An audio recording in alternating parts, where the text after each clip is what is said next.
All right, folks, back in the jail, the Bossman show here with Coach of Kennesaw State Owls up the road from us, Coach Amir Abdur-Rahim. Coach, good to see you again, man. How things going to you in the program? Boss man, good to see you too, man. Things are good, man. We just taking it one day at a time, man, trying to stay safe, trying to stay healthy and, get back to some sense of normalcy, man. With school about to start here and we got our guys on campus, man. So it's been good, man. I can't complain whatsoever. I hear that, Coach. Now, everything went down on my birthday, March 11th, man, with the Hawks and Knicks game, and I got the word, man. Season's over Yeah. with. So my birthday was the tipping point for like, this is all going to win South is my birthday, man. So Yep. how has it been for your guys having to go home in the spring and keep those grades up? And also some of them going back home, man, no hoops, can't work out. So how's it been to keep the guys in shape before they get back to you? Because I know some of them been stuck in that house, couldn't do it. You do everything you want to do, basketball-wise. Yeah. Yeah, no, man. Like you hit it on the head, man. Me and my wife actually March 9th, I think it was March 9th, we went to go see Charlotte play the Hawks. Former player of mine that's at when I was at College of Charleston, Joe Cheeley is playing with the Hornets, and so man, we go to that game. A couple of days later, bam, everything hits. Now your birthday is the 11th, mine is the 18th, so. Like when I think about kind of how everything jumped off, everything hit, like it goes back to like, man, we were, really just getting ready to start our spring workouts, right? And then, my wife, we normally try to, do something nice for each other's birthday, go out to a nice restaurant here or there. And it was, man, it was a quarantine birthday is what we kind of dubbed it, so, yeah, man, but I tell you this, we left, we kind of left and, Kennesaw State did a really, really good job of kind of transitioning from, the in-class instruction to the online instruction.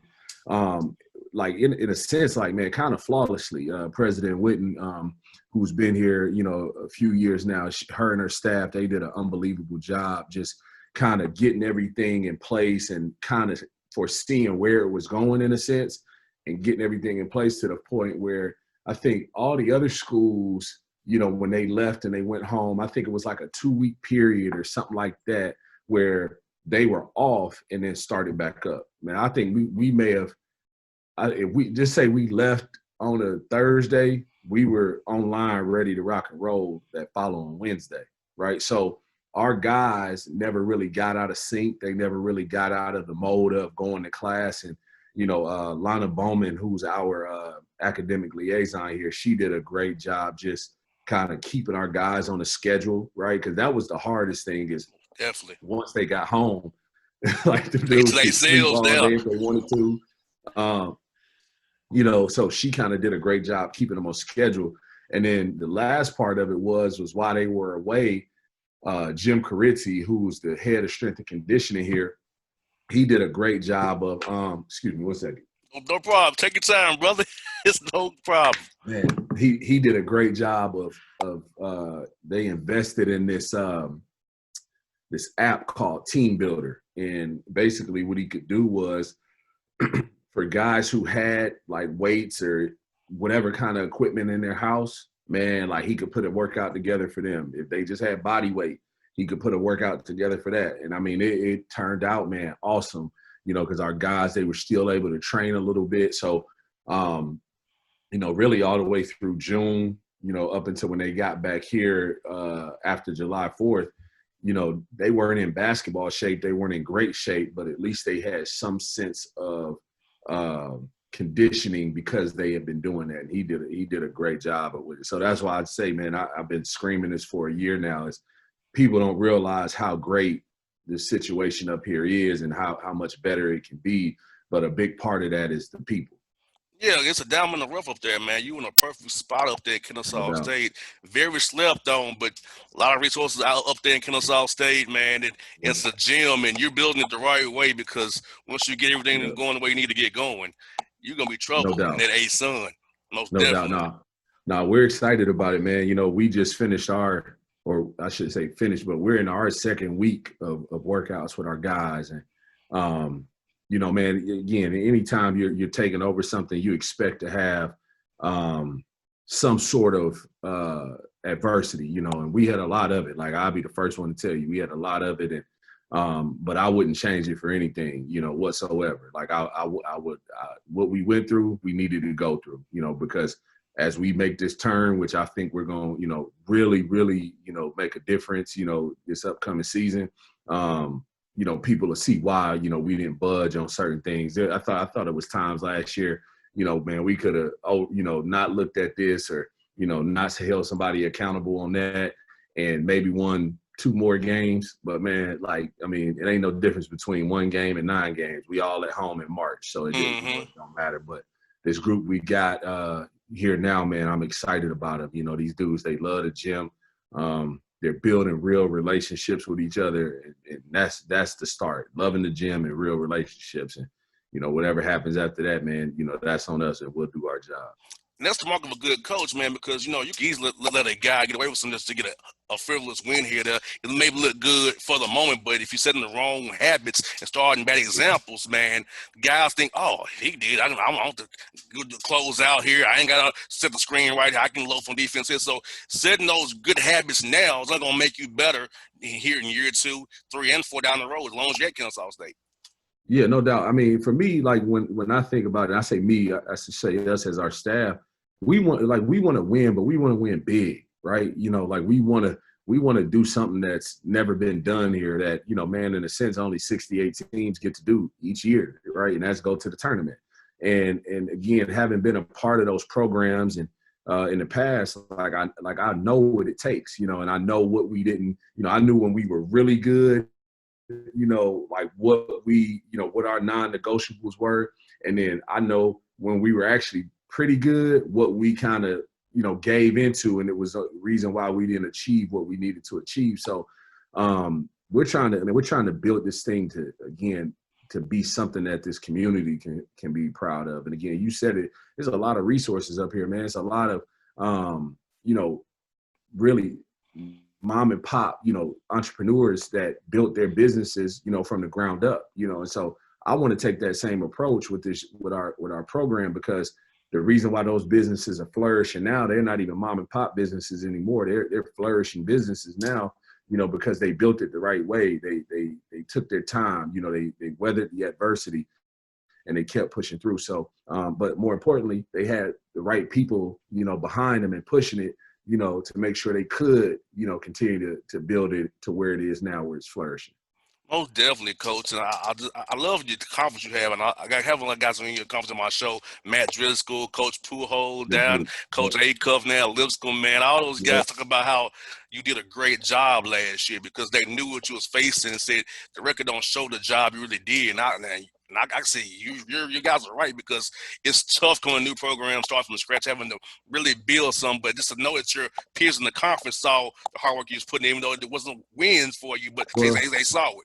Yeah, I mean, I'll tell you this, like I had a conversation with somebody earlier in the spring, man, and I was, you know, when you look at our conference, and I mean, you start with, you know, Coach Driscoll down in North Florida, Coach McKay up at Liberty, Coach Pujols up at North Alabama, Coach Acuff at Lipscomb, and we can go on and on and on, man. Like, we got some really good coaches, right, in our league, you know, and so and not only good coaches, we got really good leaders. They're leaders, right, and they're kids, man. They play, they really share the identity of their head coach, right? So it wasn't no cakewalk, that's for sure. You know, it was like I knew that, you know, we all knew that, but again, you know, our kids that we had last year, they tried. Like, it is no question about that, right? Like, I mean, you could have walked in here, Bossman, and in middle of February, into February, and we were 1 and whatever.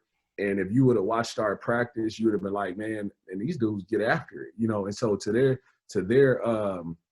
credit, man, they kept coming in and doing what we asked them to do. But the one thing I don't think people realize is how hard it is to win, like what you have to do every day in order to win, right? It's an everyday thing. And that's process why every day. And that's why you look at like teams like Liberty, you look at teams like North Florida, and they've been at the top of this league for, you know, 4, 5, 6 years. It's because of that. Like they've had that culture established. They've had those standards set, and they know know what it is every day. Our guys, we were setting that standard, and they're like looking at the standard like, man, I ain't never been asked to do that before, but I'm gonna try, right? And that's all we were asking last year. So now it's time to take that next step. You know, like the foundation is set. Right now it's time to start adding those bricks. And again, that's day by day is how we work.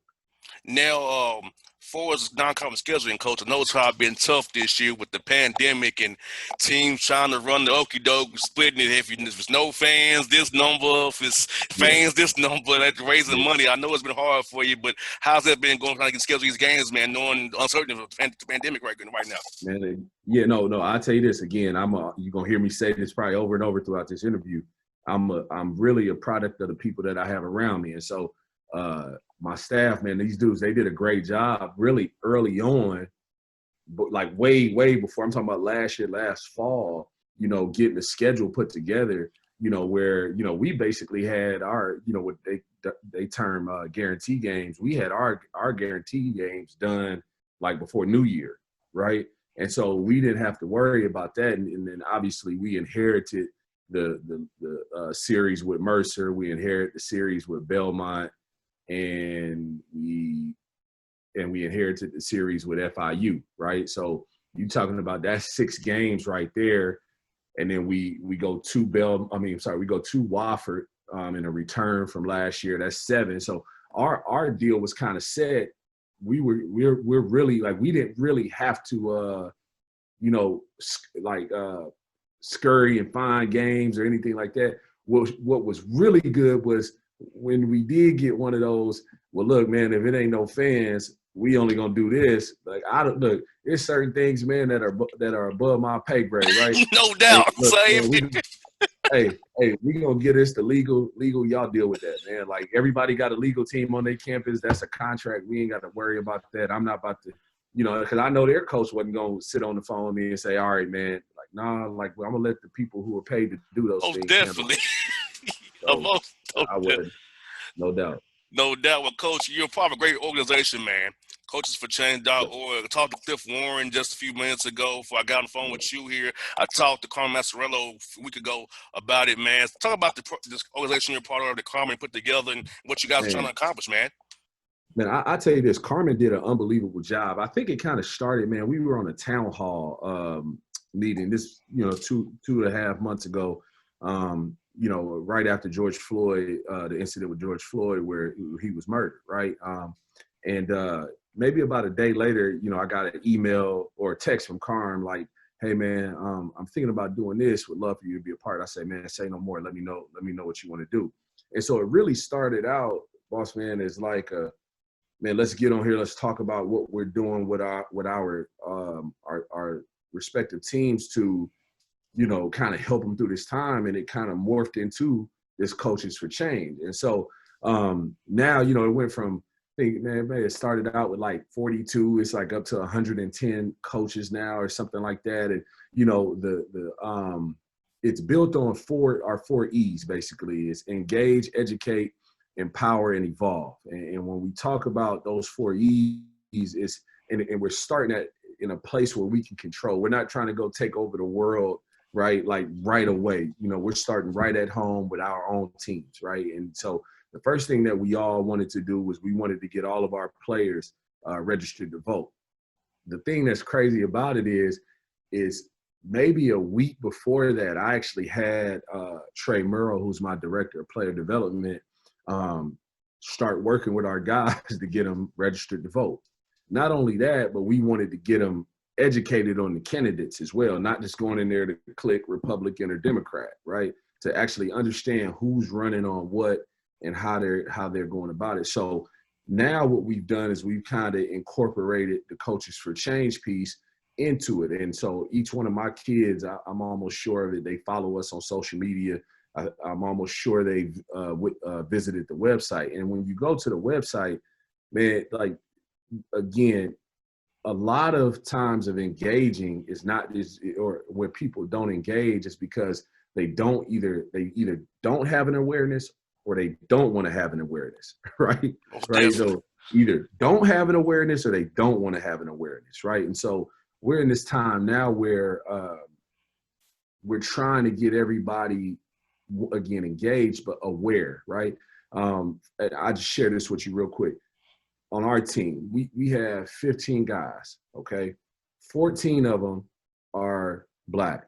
We have one white kid on our team. And so when all of this first hit, we jumped on a Zoom call. And the first thing I wanted them to understand was that this was not a Black versus white issue, okay? That like, it's not that. This is a oppression issue, right?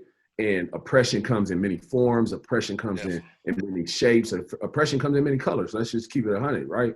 So we wanted them to understand that. And so what I talked about on that Zoom call was our 14 Black kids understanding the responsibility they have is covered, is protected, is looked after, right? Is not looked down upon or treated differently, because for the first time in his life, he's a minority, right? Most definitely. Okay. And then what I said to the one white kid was like, understand the responsibility you have now in understanding what these guys are going through, just like they're going to understand what you're going through. They're going to educate you, you educate them.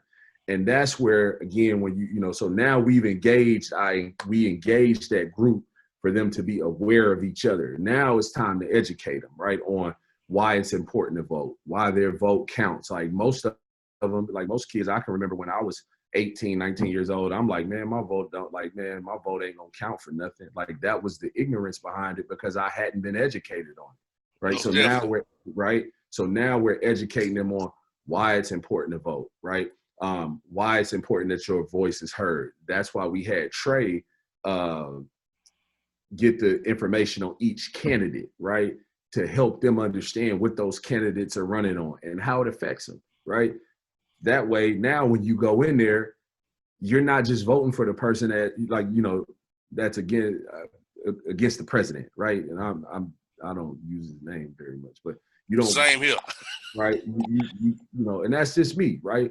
But you're not voting just to say, man, I'm voting for whoever's against. Like, no, like understand what you're voting on and what these candidates are running on and why it's important, And then again, the other part of the education is helping them understand their history, boss man, right? Like not the history we learned in school, like the real history of, right? So now you can understand why your vote counts. Like, do you not realize that, Black people in America were looked at as 3/5 of a human, right? You do not understand that until, I want to say it was, we just lost John Lewis, the great John Lewis, and understood what he and a lot of his counterparts were fighting for, was to have that vote, the right to vote, right? And that's not very long ago. What was that? What's this? 1968. Yeah, we talking about 52 years ago. 50 years ago, right? So like helping them understand that. So now they understand, like, well, dang, like I do have power in my voice. Now, the thing that I love about this generation, boss man, is like, man, they about that action, right? Definitely. They about that action, man. Like they want, like they know their voice means something. And that's really, in a sense, it's like the power of social media. Like you get people bagging and banging on social media all the time, but because of it, these kids understand that they do have a voice, right? And so now they're starting to use it, but it's our job, right, as, in a sense, now the elder statesmen, to help them understand how to use that voice. Most You know definitely. what I mean? Most definitely. Because, even with me, I'm 33 years old. They're looking at me like, you're using your show for politics. You right, I am, because it's a moment in time that I have a platform. 1.1 million listeners in Atlanta, from Chattanooga to Macon. I have a voice. I have to use my voice for good. I'm about right versus wrong. This is about for the people. And think about this, Coach. I'm 33. My parents are 79, 69 years old. They didn't have full rights. I was born with full rights on paper, right? Now, of course, on paper. In reality, not really. But on paper, yes. Right. So, understanding that my mother and father lived with, so they couldn't go part of town because it was a white part of town. But I can go anywhere I want to, theoretically. But still, we know in reality not so much. So knowing Right. what I know from my own parents' history, I have to preach the word and preach the power for the people so they can hear it and understand what we've been talking about for all these years. No doubt. Because again, and that's why I say it's like this. The coaches for change thing has been so good because again, Carm is a genius, with those 4 E's, right? Because it is, again, we talked about the engagement, we talked about the educating them on why it's important to vote, then empowering them, right, with the different tools to use, right? So now when they speak and they talk about these things, they, in a sense, like I've been kind of telling our guys, is like, you got to understand it's important not to change the narrative, right? Yes. It's like I had, when everything first kicked off, and this is what happens a lot of times, and this is what happens why in the past, I should say never, but why it's taken so long to even get the momentum that we have right now. But it's like, okay, the George Floyd incident happens, right? And it's focused on police brutality, systemic racism, right? And that's what it should be on. Like, let's not change it. Well, then all of a sudden, like, I hear a few coaches within the, college ranks like, well, man, they need to start talking about, the lack of black coaches in NCAA or in the NCAA, and that, that systemic racism exists as well. All right, no question, but that's not what we're on right now. Most Right? definitely. We got to keep the main thing, right? I had a conversation with a head coach, a guy who I have a lot of respect for, and my stance on, like they painted Black Lives Matter. I think it was like on like 20 something cities, right? They taking statues down, right? But it's been only one state that has changed qualified immunity for police officers, and that's Colorado. Right. So it's like, yeah, we paint Black Lives Matters on these streets, and we take these statues, these statues of these Confederate generals down. Right. But the main thing hadn't changed a whole lot except in one place. Right. Except in one place. So we've got to be able to empower our youth to use their voice to keep everything channeled in one direction, so that whether it's the media or whoever doesn't change the narrative. Right. Like I explained to our team, like, this is why it's important you use your voice for good. And when you're out peacefully protesting, you make sure that you remain peaceful, because look what's on CNN. It was George Floyd dies, and that was the story for 4 days, right? 4 or 5 days. And then all of a sudden, what happened?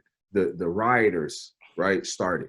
And now that's the only thing they're talking about on CNN, right? So we're trying to empower these guys to understand that their voice and what they say is important in order to keep the main thing, right? Then you evolve it, right? You evolve it to where, all right, we know what the fight is, right? This is how we take it to another level. And we take it to another level. And this is the thing that I love about Coaches for Change, is that when you look on the web, on the page, and who's a part of it, man, it's an unbelievably diverse group Yes, of it is. men, women, Black, white, Native American. You just go on down the line, and it's not just a group of white coaches or a group of Black coaches, because the truth of it is that I need my counterparts that are, or my peers that are white, to understand. I don't need them to understand what it's like to live like a Black man. Like, they're not going to never understand it. Just like I'm not going to understand what it's like to live like them. But I want to understand and be aware of whatever they're going through. Just like they need to be aware of what we're going through. One, because that's the human thing, the humane thing to do. Yes, right? indeed. But two, in our profession, right? In our profession, in college basketball, the majority of the kids that are playing college basketball are Black kids or kids of color. And so they need to understand what these young men are walking into every day, so they can help protect them. We walk into everybody, into these mothers and these fathers into these homes, and we say, hey, yeah, I'm gonna make sure your kid gets an education and do what's right by them. No, what's right by them is making sure that they're protected, right? That they know they can use their voice, and that it's not gonna be, or if it is backlash, that the school and the staff are gonna make sure that they're protected, and that they have their back, and that they continue to help them push that their voice and their power forward, if that makes sense. Well, speaking of backlash, coach, I'll be real with you. So we out here being real. I lost 4 sponsors since George Floyd died because I'm using my voice. You know, people's Mm-hmm. emails saying, JR, you've made it. You cover the Hawks, you cover this, and you've made it. No, I haven't made it because once I take out my credential, I'm a black man in America, right? Same with you. You're a coach of Kennesaw State, where you have on your shirt, right? We take off and leave the campus. You're a mere black man. So I haven't made it. I've made it. I have a great job, but I haven't made it. And I'm going to speak truth to power. I don't care if you take away my sponsors. I'll get more of them. I have a guaranteed contract to 2022. I'm not worried about money or losing a job. This is about right and wrong. Screw the back, because the backlash only shows me who they really are. You know what I'm saying? We lose sponsors, not get threats because speaking the truth to power. Man, I ain't worried about that. I'm worried about helping my people and being on the right side of history. No doubt. Somebody said something to me, man. This was early on, and I've been I've been very outspoken about the things that need to change, on social media, and I get coaches that call and say, hey, man, thank you, man, because in a sense, they don't feel like some of them are assistant coaches, some of them are head coaches, right? But they don't feel like they can say anything because in their minds, they're worried about, well, if I say something, the next job, like I'm not going to get the next job or I'm going to be looked at as militant. Man, my brother said something to me, man, last year that really motivated me to even take this job, right? Is he said, look here, man, like what God has for you, he has for you. Yes, right? Indeed. And it can be a million people trying to take that away from you, but if God wants it for you, it's yours, right? And he said it might be something you want, like really, really bad, but he doesn't want that for you, right? He's not gonna put you in that place. I really, really wholeheartedly believe that. Like that's my faith, right? And so when I look at it as, like you said, with or without this shirt on, I am a black man in America, right? And I'm not gonna that's the one thing I'm not gonna ever lose sight of that. Now, does that mean I'm gonna be running out here speaking on stuff that I'm not educated on? No, I'm gonna educate myself on whatever it is I'm gonna talk about, right? Because I want to make sure that what I'm talking about reaches the people that it's supposed to reach, and that I don't hurt whatever the cause is by speaking, things that I'm not sure about or I don't understand. I'm not doing that. That hurts it more than anything, right? So, man, I just look at it like it's a time. Like I got 14, really 15. I got 15 kids looking at me every day, right? Like, coach, man, like what you think about this, or what's your stance on this? Or they're just looking to see how I'm gonna carry myself, right? Look, like I said to them, man, if any of y'all, like our local kids, man, if any of y'all are going downtown to peacefully protest, let me know. I'm coming with you, okay? One, because I want to be there with you. But two, right? Like I'm making sure my guys are good, right? And that they don't get caught up in anything else. If you need to talk about anything, man, call me. We have people here on our campus. Our diversity and inclusion office has done a great job as well, just being there to listen to not only our student athletes, but our just regular students. I mean, it was unbelievable. Like they had a Zoom link set up, man, and I got on, listened, and I mean, it was just great for people to be able to talk because they didn't know what to understand, or what to think. Not just black kids, like white kids are like, how can I have this conversation with my friends or with my teammates? Like that's the beautiful part of it. I mean, Yes, I'm just telling you. Yes, indeed, Coach. It's been a heck of a change in our country, and I hope this third reconstruction is really what we need because, we're already in the hub of Atlanta here, civil rights hub, man.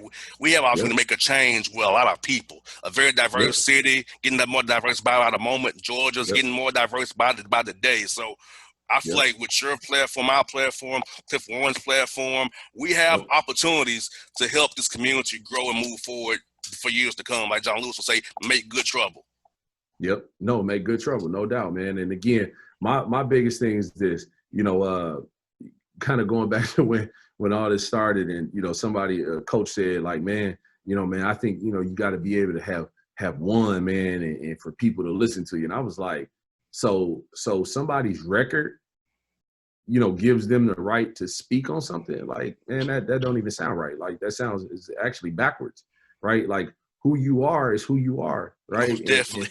And that record, you know, like, man, look, man, like I said before, man, we 1 in 28, man, but 1 in 28 don't matter. I'm still a black man living in America, right? With young black men who are looking at me to be the example every day, you know. Like I even share this, like, you know, like we talked about, like the thing I love about even just our group that we have here now is you know, we got guys like Tanner Smith, who's from here, and Tanner just calling to say, hey, coach, man, like, talk to me about this. Let's have this conversation, right? Like, come on, man, let's do it. Which sparks another conversation, which ultimately ends up leading to him understanding me understanding him. Had the same conversation with Brian Bohannon. Great conversation. And the thing I love about Bo, he's just like, man, look, like, I don't even know where to start, is what he said. I don't even know where to start. Man, look, this, boom. And we had a conversation. Keith Shunza, our volleyball coach, Agnes Bernardo, our women's basketball coach. We had these conversations one-on-one. I don't think it was them trying to, you know, do like brown nose, and no, like, they really wanted to understand why, because they have kids of black kids or kids of color on their team, and they don't know where to start, because why? They hadn't lived what those kids live, right? So I just think, man, it's really important for us to understand. It's like you said, it's not a I mean, I'm sorry, it's not it's a right versus wrong thing. It's not a white versus black thing, right? Because oppression can come in many shapes and in many colors, and from any angle you can think about. You know, we gotta push this conversation forward. You know, so, you know, the generation that we're talking about now. But I got 2 little girls, man, four and about to be 2. Like, I don't want them to have this conversation. I want people to love them, respect them for who they are. Oh, definitely. Like I said, I said this on my show last week. My politics are for the people. I'm not right and left. I'm right and wrong and for the people. If you're for the people, I'm for you. If you're for the right, I'm for you. For equality, I'm for you, because it's about people. It's not about right, left, blue, red. It's about people. Because it's been co-opted to become a competition. But honestly, it's about people. And that's what I wanted this to be about, is people that's coming together, and black people being treated equal. As the Constitution said, everybody's treated equal. But we ain't been treated equal the whole time. Live up to what you say on paper. You know, that's what I want to happen for us all. Yeah, no doubt, no question about it. And it's like, you know, it's amazing, man. Like, I coached a kid at Texas A&M. I'll tell you just this quick story. I coached a kid at Texas A&M, right? 6'10", curly hair, you know, a little bit darker than me, right? He was from Columbia, the country, not like Columbia, South Carolina. He was actually from Columbia, Cartagena, Columbia, right? But you know what he was looked at as in America? Black man, right? So just helping him understand, teaching him, you know, just little things like, hey, man, you know, look, you get pulled over, all right, by the cops, okay? Like, man, this is what you need to do. You know, hey, when you get in your car, man, put your wallet in your, like, on top of your center console, have your registration and your insurance, man, above your visor, put it somewhere where you don't got to open something up. Don't give nobody no opportunity to have to guess what you're doing, right? Like, the fact that we have to do that, right, to keep them alive and to help them understand, hey, this is the protocol. Hey, man, hey, it's nighttime, man, roll all them windows down, man, so they can see everything they need to see in that car, right?